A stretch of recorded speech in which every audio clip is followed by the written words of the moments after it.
अस्सलाम वालेकुम, my name is Ali Haider Farooq. जो मेरी आज की पॉडकास्ट है उसका टॉपिक बहुत ही ब्यूटीफुल है, वो है मदर्स डे। माँ के बारे में क्या बोला जाए, माँ के बारे में जितना मर्जी बोल लो। अगर मैं यहाँ बैठ के उसकी तारीफ करना शुरू कर दूँ ना, यकीन करें मेरे पास अल्फाज ख़त्म हो जाएंगे, लेकिन मेरी माँ की तारीफ़ें ख़त्म नहीं होंगी। आज की पॉडकास्ट शुरू करने से पहले मैं अपने बहुत ही ब्यूटीफुल गेस्ट को बुलाना चाहूँगा।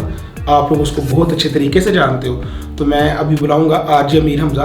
प्लीज़ आइए और माँ पे कुछ लाइनें बोलिए। Thank you so much, Ali Haider Farooq, for inviting me in your podcast, and once again, Assalamu alaikum to all of you.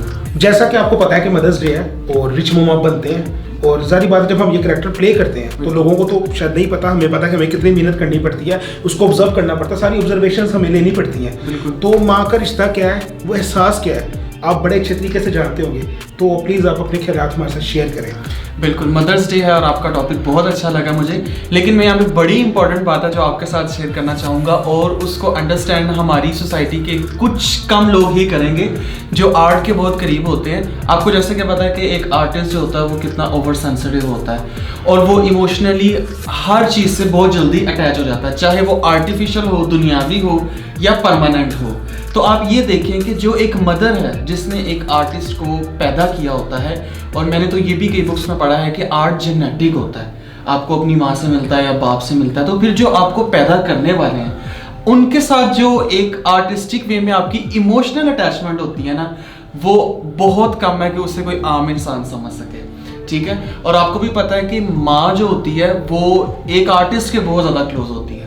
क्यों? क्योंकि उसने सबसे पहले नौ माह अपने पेट में रखा होता है, उसके बाद वो जब उसको अपब्रिंग कर रही होती है ना, तो वो तभी उसको आइडिया हो रहा था कि माई सन, माई डॉटर इज डिफरेंट, मतलब ये कोई आर्ट की तरफ ज्यादा है।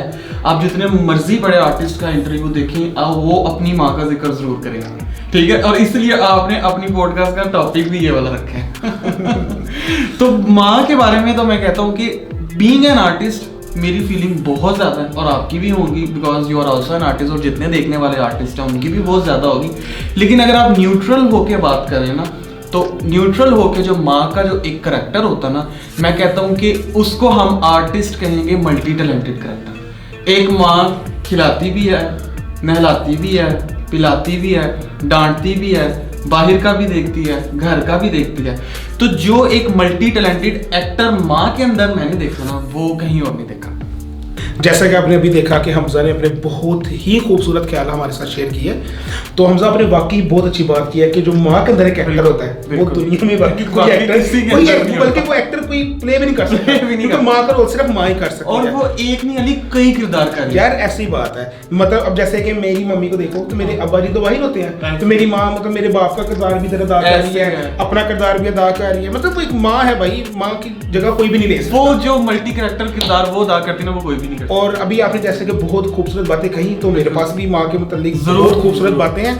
तो गाइस बात यह है कि मैं जब कुछ भी रियलिटी शोज देख रहा होता हूँ या कुछ भी चीज़ें मतलब जो वॉच कर रहे होते हैं हम लोग, जारी बात है हमारी अब लाइफ ही यही है, तो मुझे ना जब भी कोई अच्छी चीज़ सुनने को मिलती है ना, तो मैं एक कॉपी पेंसिल पकड़ता हूँ, उसको लिख लेता हूँ। गुड। और आज वो मौका आया था तो मैंने सोचा कि उन अच्छी बातों को बोला जाए। वो एक मतलब इंडियन राइटर हैं, ये उनकी लिखी चीज़ें हैं माँ के मुतालिक, तो मैं आपको आज सुनाता हूँ। मैं मानता हूँ कि दुनिया का कोई रिश्ता छोटा या बड़ा नहीं होता, पर मेरी माँ के बराबर कोई और खड़ा नहीं होता। बेशक। मेरे इंतजार में खुली आंखों से बस वही सो सकती है, मेरे इंतजार में खुली आंखों से बस वही सो सकती है, मेरे दुख में मेरे से ज्यादा बस वही रो सकती है। जबरदस्त। तो गाइस मैं आप लोगों के साथ एक बहुत खूबसूरत वाकया शेयर करता हूँ। वो वाकया मेरी पर्सनल लाइफ से रिलेटेड है। एक दिन मेरी अम्मी की तबीयत खराब हो गई, तो हम उनको डॉक्टर के पास ले गए, तो वो काफ़ी ना बहकी बातें कर रही थी। तो जब वो बातें कर रही थी ना, तो उन्होंने एक बात की, जब वो मैंने बात सुनी, यकीन करें मैं बहुत ज़्यादा रोया, और जब मैं आपको भी सुनाऊंगा ना तो शायद आपको भी शायद रोना आ जाए। वो बात ये थी कि वो अपनी तकलीफ में है, मतलब अपनी बीमारी से लड़ी हैं, तो उनका एक ही क्वेश्चन था कि अगर आज मुझे कुछ हो गया तो मेरी औलाद का क्या होगा।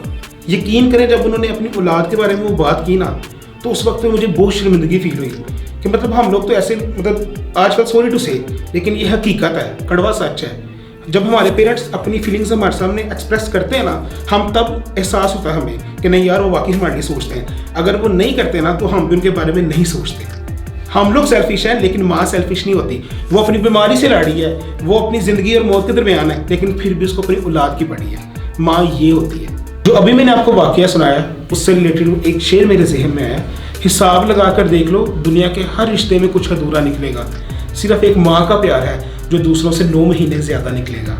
अपनी पॉडकास्ट को और इंटरेस्टिंग बनाने के लिए आज के जो मेरे दूसरे ब्यूटीफुल गेस्ट हैं वो मेरे बहुत ही अच्छे दोस्त हैं और वो एक सिंगर है। चले अब मैं उनको बुलाता हूँ। अभी मेरे साथ मौजूद है मेरे बहुत ही प्यारे दोस्त हैं सीन मुगल। तो आइए इनसे पूछते हैं कि इनके माँ के बारे में क्या ख्याल हैं। अगर मैं माँ की बात करूँ तो अल्लाह ताला ने माँ के कदमों के नीचे जन्नत रखी है, तो कोई ना कोई ख़ास वजह है कि अल्लाह ताला ने जन्नत रखी है।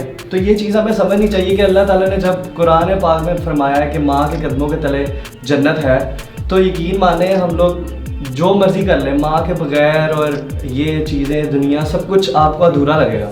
अभी मेरी ऑडियंस और मैं आपसे एक बहुत ही खूबसूरत गाने की उम्मीद रख रहे हैं, तो प्लीज़ अपनी प्यारी और मध्यम आवाज़ में एक खूबसूरत गाना सुनाती है। Sure bye no. जग से हारा नहीं मैं, खुद से हारा हूँ माँ, एक दिन चमकूंगा लेकिन तेरा सितारा हूँ माँ, माई रे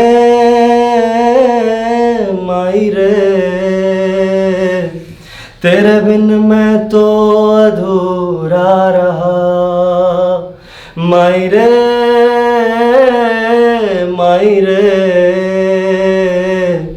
तुझसे ही रूठी मेरी परछाई हो, जब जब मुझ पे उठा सवाल, माई तेरी चुनरिया लहराई। तो बहुत शुक्रिया तहसीन का गाना आप लोगों ने सुना। कैसा लगा आपको कमेंट्स में आपने ज़रूर बताना है और मैं इनके चैनल को नीचे मेंशन भी कर दूंगा और जाकर सब्सक्राइब भी ज़रूर करना है। ओके, अच्छा गाइस, मैं भी आप लोगों का ज़्यादा वक्त नहीं लूँगा और आपसे एक बहुत ही खूबसूरत वाक़या शेयर करूँगा।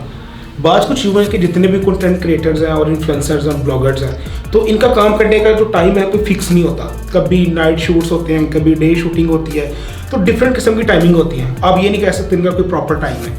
तो समटाइम जब हम नाइट शूटिंग कर रहे होते हैं ना, तो रात के 2-3 बज जाते हैं। तो एक दफ़ा की बात है कि मैं एक शूटिंग कर रहा था, तो रात के तकरीबन 2 का टाइम था। मुझे मेरी माँ की कॉल आई और उसका पहला सवाल क्या था, बेटा तुमने खाना खाया? तो मैं उस सवाल की तरफ जाने से पहले मेरे ज़हन में ये चीज़ आई कि मेरी माँ अभी तक जाग रही है, मतलब मेरा इंतज़ार कर रही है। उसके बाद उसको अपनी फ़िक्र नहीं है, ना उसको अपने खाने की फ़िक्र, ना अपने सोने की फ़िक्र। मेरी औलाद ने कुछ खाया। तो मुझे ये चीज़ कहते वक्त बहुत बुरा महसूस होता है कि मेरी माँ पे क्या बीत रही होगी जब मैं उसे ये कहता हूँ कि माँ मैंने खाना खा लिया, आप अभी फ़ोन बंद कर दो, मैं बिजी हूँ। अभी की जैसे मैंने आप लोगों से वाक़या शेयर किया कि हम लोग कंटेंट क्रिएटर और हम लोगों को सारी बात है सक्सेस के लिए काम करना पड़ता है, तो उससे रिलेटेड एक बहुत मज़े की चीज़ है, माँ मैं तुझे प्यार तो बहुत ज़्यादा करता हूँ, बस तेरे लिए वक्त नहीं निकाल पाता। बड़ा आदमी बनना है ना मुझे, कुछ सहना पड़ता है, कुछ बर्दाश्त करना पड़ता है, तू समझ रही है ना माँ। तो एक राइटर ने इस बात का बहुत खूबसूरत जवाब दिया। उसने लिखा है, वो बेचारी क्या समझेगी, वो बेचारी क्या समझेगी, कहाँ से इतने लिफाज लाएगी, तुझे मैं बताता हूँ। कभी पेड़ों को मत पूछना कि फल देते देते वो क्या क्या सहते हैं। कभी माँ से मत पूछना जिसने औलाद जन्मी होती है, बर्दाश्त करना किसे कहते हैं। तो जैसा कि उस राइटर ने बहुत ही अच्छा जवाब दिया, तो ये चीज़ पढ़कर मेरा दिल भी बहुत ज़्यादा परेशान हुआ, क्योंकि मैं भी यही सेम चीज़ें करता हूँ। अपनी अम्मी को कहता हूँ कि अम्मी सॉरी माँ जा नहीं सकता, या उनसे थोड़ा सा गुस्से में बात कर ली। तो मामा प्लीज़ मैं आपको एक ही बात कहना चाहता हूँ, जितनी खुशियाँ आपने मुझे दी हैं ना, ज़िंदगी में कोई भी नहीं दे सकता। तो मैं आगे से हर मुमकिन कोशिश करूँगा कि मैं आपको कभी दुख ना दूँ और हमेशा खुश रखूँ। सो मामा I love you so much.